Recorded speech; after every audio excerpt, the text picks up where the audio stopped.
SC reservation వర్గీకరణ పేరుతో దళితుల ఐక్యతపై దేశవ్యాప్తంగా రాజకీయ కుట్ర జరుగుతోందని Bala Mahanadu national president RS Ratnakar ఆరోపించారు. కేంద్ర రాష్ట్ర ప్రభుత్వాలు కలిసి బాల వర్గీకరణపై కుట్ర చేస్తున్నాయన్నారు. రాష్ట్రంలో రేవంత్ కుట్రలకు కేంద్రంలో ప్రధాని మోదీ సపోర్ట్ చేస్తూ జాతికి తీరిని అన్యాయం చేస్తున్నారని మండిపడ్డారు. ఎస్సీ జాతిని కాపాడుకోవడానికి శాంతియుత పోరాటాలు చేయాలని పిలుపునిచ్చారు. న్యాయం జరగకపోతే ప్రాణత్యాగానికైనా సిద్ధం కావాలంటూ హెచ్చరించారు. ఇది దేశం మొత్తం మీద చేయమని చెప్పేసి సుప్రీంకోర్టు ఆనరబుల్ సుప్రీంకోర్టు జడ్జిమెంట్ ఇచ్చినటువంటి నేపథ్యంలో మరి మన తెలుగు రాష్ట్రాల్లో మానవహారం అంటే తెలుస్తుంది.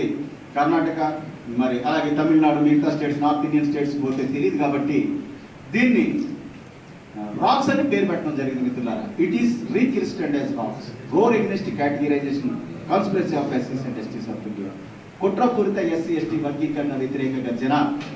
కాబట్టి ముఖ్యంగా మొన్నటి వరకు సంబంధించి గత 20 సంవత్సరాలుగా మన ప్రెస్ క్లబ్లో ప్రెస్ మీట్ పెడతానే ఉన్నాం. కానీ ఈ ప్రెస్ మీట్ సంబంధించి దేశం మొత్తం ఇన్ఫ్లుయెన్సర్లు కానీ తెలుగు రాష్ట్రాల ముఖ్యమంత్రులు కానీ మిగతా రాష్ట్రాల ఉన్నటువంటి ముఖ్యమంత్రులందరికీ కూడా రెగ్యులర్గా ఇంటెలిజెన్స్ పోతా ఉంది. కాబట్టి ఇంత భారీ స్థాయిలో ప్రెస్ మీట్ కండక్ట్ చేయాలనేటటువంటి ఉద్దేశంతోనే ఈరోజు ఈ ప్రెస్ మీట్ ఏర్పాటు చేయడం జరిగింది. మరి విలేకరు సోదరులందరికీ కూడా పేరు పేరున వెల్కమ్ చెబుతూ చేతులెత్తి నమస్కారం పెడుతూ ఈ ఉద్యమాన్ని ముందుకు తీసుకెళ్లేటటువంటి ప్రక్రియలో భాగంగా మీరంతా కూడా హోల్ హార్టెడ్గా మాకు సపోర్ట్ ఇవ్వాలని చెప్పేసి చేతులెత్తి మీకు అందరికీ నమస్కారం చేస్తా ఉన్నాను మిత్రులారా.